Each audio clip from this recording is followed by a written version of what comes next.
수요 오전 예배로 나오신 성도님들을 주님의 이름으로 환영하고 축복합니다. 오늘도 성도님들을 위해서 주가 마련하신 이 시간을 통해서 성경에 기록된 하나님의 마음을 발견하시며 직장과 학업 가운데 있는 우리 가족들을 위해서 간절히 기도하실 수 있는 시간이 되기를 주님의 이름으로 축복합니다. 저희는 그간 이 수요일에 고린도 전후서를 묵상해 왔었습니다. 작년 10월 1일에 시작했었는데요. 하지만 저번 주를 끝으로 고린도 전후서를 마치게 되었고 오늘부터 12권의 소선지서를 시작하게 되었습니다. 올해 빛의 소리에도 소선지서 한 권 한 권에 대해서 교역자분들이 글을 써내려가고 있는데요. 1월부터 소선지서의 맨 앞인 호세아서가 실렸었고 이번 달은 순서에 따라서 미가서가 연재되어 있습니다. 기고된 글들이 이번 소선지서를 묵상하시는 데에 많은 도움이 되실 수 있으시기를 원합니다. 자, 그런데 소선지서를 왜 소선지서라고 부르는 것일까요? 소가 있다는 것은 중 혹은 대가 있다는 말 아니겠습니까? 아시는 것처럼 저희는 이사야, 예레미야, 에스겔, 다니엘서를 대선지서로 분류합니다. 그리고 다니엘서 뒤로 이어지는 12권을 소선지서라고 분류하죠.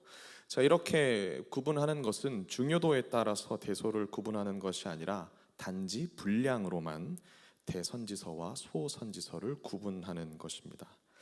자, 그런데 이렇게 구분하는 것은 저희 나라뿐만 아니라 서구 기독교의 오랜 전통이기도 한데요. 그러나 히브리인들은 우리처럼 분량으로 대소를 구분하지는 않았습니다. 히브리 성경을 보면 유대인들은 다니엘서를 제외한 모든 선지서를 후선지서로 묶어서 봤으며 저희가 앞으로 묵상할 12권의 소선지서를 한 권 한 권 나누지 않고 12권을 단권으로 봤다고 합니다. 자, 그럼 유대인들의 한 권으로 본 이 12권의 소선지서에는 어떤 하나님의 마음이 기록되어져 있을까요? 아시는 것처럼 사람의 역사는 하나님에게서 빗나간 역사입니다. 우리는 이것을 죄라고 하죠. 자, 저희는 고린도 전후서를 통해 교회 안에서 하나님의 마음과는 빗나가 버린 성도님들의 모습을 많이 봤었습니다. 어떤 모습이었습니까? 교회 안에서 연합하지 못하고 파벌을 만들었으며 세상 사람도 저지르지 않은 음행을 저질렀고 교회 안에서 일어난 성도들의 문제를 가지고 세상 법정으로 가져갔었습니다. 또한 우상 숭배의 문제도 있었으며 고린도 교인들은 공예배의 질서를 무너뜨렸고 자신들이 드러나고자 하는 행위를 하기도 했었습니다. 어디 그것뿐일까요? 주께서 받은 은사를 가지고 자랑하며 성도들 사이에서 나는 당신보다 우월하다는 것을 드러내고 싶어 했었습니다. 심지어 그들 중에는 부활을 부인하는 사람들도 있었는데요. 자, 이렇듯 주께 택함 받은 성도라는 이름으로 모였지만 여전히 죄악된 육신을 입고 있기에 교회로 모였다고 할지라도 하나님의 마음과 빗나가 버린 모습이 그들 가운데 있을 수밖에 없었으며 그렇기에 바울은 이를 지도하고 바로잡기 위해서 펜을 들어 편지를 썼다라는 것입니다. 자, 그렇다면 우리가 앞으로 묵상할 소선지서에서도 하나님의 마음과는 빗나가 버린 이스라엘 사람들의 모습이 기록되어져 있지 않겠습니까? 자, 그럼 하나님께서는요, 누구를 통해 이를 바로잡고자 하셨던 것일까요? 선지자 혹은 선견자들을 통해서 이를 바로잡고자 하셨다는 것입니다. 자, 소선지서에는요, 선지자라는 말도 등장하고 선견자라는 말도 등장하는데요. 자, 선지자는 하나님이 하신 말씀을 대신 전하는 사람이며 선견자는 하나님께서 보여주신 것을 본 사람이죠. 대체적으로 한 사람이 이 두 가지 일을 같이 하는 경우가 많았습니다. 또한 하나님의 계시를 전하는 통로로서는 본질적으로 같다라고 할 수 있는데요. 자, 그럼 오늘 저희가 묵상할 호세아는 어떤 사람이겠습니까? 바로 선지자입니다. 또한 호세아 1장 1절은 호세아가 살았던 시대를 언급하므로 하나님의 말씀을 언제 받았는지도 기록하고 있는 것을 볼 수 있는데요. 저희 호세아 1장 1절을 앞을 보시며 다 같이 읽어보시겠습니다. 읽습니다. 우시아와 요담과 아하스와 히스기야가 이어 유다 왕이 된 시대 곧 요아스의 아들 여로보암이 이스라엘 왕이 된 시대에 부엘의 아들 호세아에게 임한 여호와의 말씀이라. 아멘.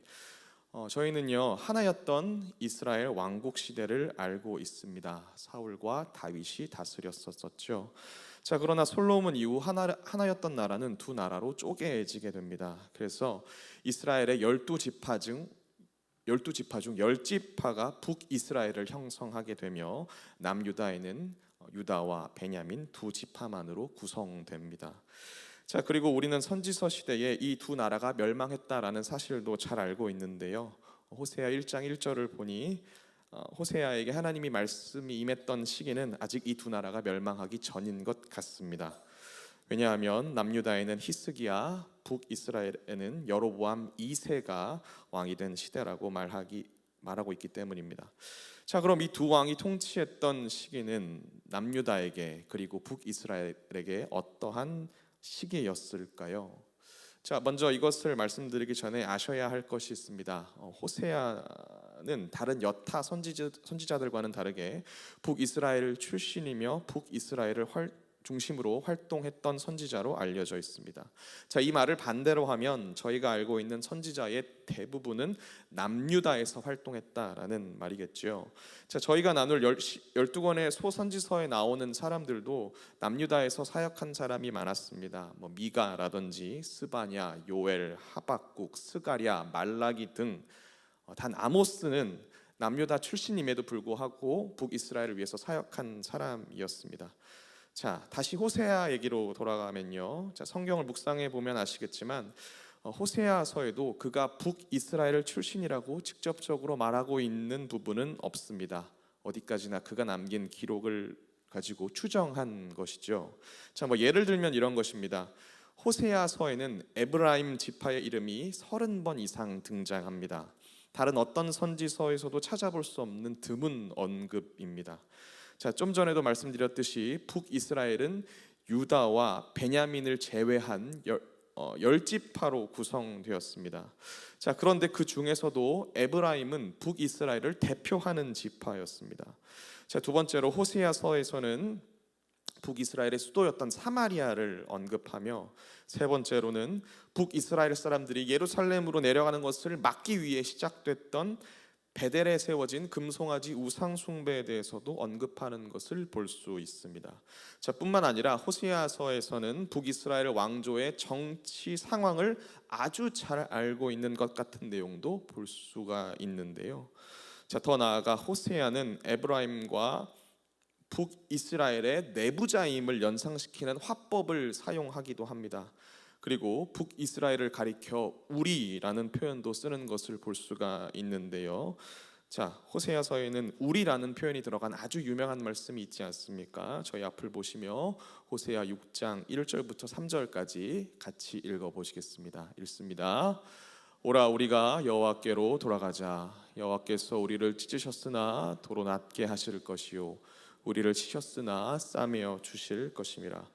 여호와께서 이틀 후에 우리를 살리시며 셋째 날에 우리를 일으키시리니 우리가 그의 앞에서 살리라. 그러므로 우리가 여호와를 알자. 힘써 여호와를 알자. 그의 나타나심은 새벽빛같이 여김없나니 비와 같이 땅을 적시는 늦은 비와 같이 우리에게 임하시리라 하니라. 아멘. 자, 그럼 반대로 남유다나 예루살렘에 대한 관심은 어떨까요? 호세아서에서는 상대적으로 아주 작은 것을 볼 수 있습니다. 자, 이렇듯 이 모든 정황으로 봤을 때에 호세아는 적어도 북이스라엘의 내부자일 것이다 라고 추측하며, 이를 조금 더 넓은 관점으로 바라보자면 아마도 그는 북이스라엘 사람이었을 것이다 까지 가게 된다는 것입니다. 자, 이제 다시 돌아가서요. 그렇다면 호세아에게 하나님의 말씀이 임한 시기는 북이스라엘에게 어떠한 시기였을까요? 남유다는 다윗 가문의 혈통으로 이어진 하나의 왕조이지만 북이스라엘은 총 9개의 왕조가 집권합니다. 그 중에서도 호세아가 언급하고 있는 여로보암 2세가 등극한 예후 왕조는 북이스라엘 역사상 가장 긴 시간을 집권했었습니다. 또한 여로보암 2세 때 북이스라엘의 영토는 가장 넓었으며 경제적으로도 가장 번영했고 군사적으로도 성공했다라는 평가를 받습니다. 그러나 하나님은 호세아를 통해서 여로보암 2세가 집권한 번성하고 있는 북이스라엘을 꼬집으신다라는 겁니다. 자, 그렇다면 하나님께서는 이스라엘이 하나님에게서 빗나감을 무엇으로 말씀하고자 하시는 것일까요? 오늘 본문의 말씀에 기록된 호세아를 향한 하나님의 말씀이 이스라엘의 현주소를 적나라하게 보여주고 있는 것 같은데요.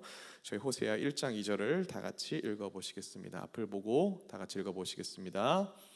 여호와께서 처음 호세아에게 말씀하실 때에 여호와께서 호세아에게 이르시되 너는 가서 음란한 여자를 맞이하여 음란한 자식들을 낳으라. 이 나라가 여호와를 떠나 크게 음란함이라 하시니.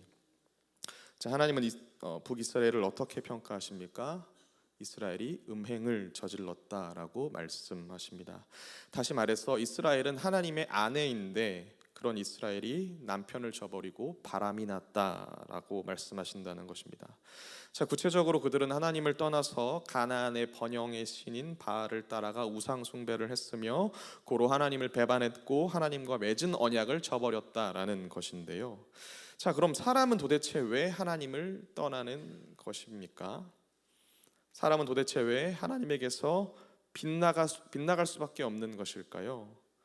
우리 안의 죄가 하나님보다 무엇을 더 크게 만드는 것이겠습니까? 우리의 눈에 보이는 권력과 번영, 물질, 이 세상의 가치 등을 더 중요하게 보이게 만들며 하나님의 명령, 하나님의 뜻, 하나님의 질서를 망각하게 함으로 하나님을 잊어버리게 하며 하나님에게서 벗어나게 한다, 빗나가게 한다라는 것입니다. 자, 그러므로 사람은 연약하다라는 것이죠. 자, 호세아는요 이것을 두고 내 백성이 지식이 없으므로 망하는도다라고 표현합니다. 자, 그런데 우리가 이 대목에서 의아한 것은 하나님께서 호세아에게 너는 가서 음란한 여인과 결혼하라라고 명령하셨다라는 것입니다. 또한 우리는 이를 바라보며 윤리적인 불편함을 느낀다는 것인데요. 호세아서를 해석하는 권위자 중 한 명인 더글라스 스튜어트라는 신학자는 이것에 대해서 호세아의 아내 고멜을 직접적으로 창녀라고 언급하고 이해하지는 않습니다. 장차 음행하게 될 성향을 가진 여인 혹은 배교한 이스라엘을 상징하는 여인이다라고 보는데요. 그래서 하나님이 호세아에게 음란한 여인과 결혼하라는 것이 일부러 창녀와 결혼하라라고 해석하는 것은 지나친 해석이다라고 바라봅니다. 그러므로 하나님이 호세아를 속여 불행한 결혼 속으로 밀어넣었다고 보지 않는다라는 것이죠. 다만 호세아가 결혼 후에 고멜의 배신을 경험하면서 하나님이 이스라엘 때문에 느끼는 고통을 배우게 되었다라고 설명하고 있다는 것입니다. 아시는 것처럼 구약의 선지자들은 하나님께 특별한 소명을 받음으로 그들의 삶 자체가 하나님의 메시지를 드러내는 도구로 쓰임 받았습니다. 그러므로 우리는 호세아의 결혼을 단순한 개인의 결혼사로 읽지 않는다는 것이죠. 하나님의 마음을 사람의 눈에 보이도록 드러낸 상징적 행위였다라는 것입니다. 자, 이러한 상징적인 행위를 한 선지자는 또 누가 있었습니까? 하나님께서는요 이사야에게 너는 벗은 몸으로 다녀라 라고 명령하셨습니다.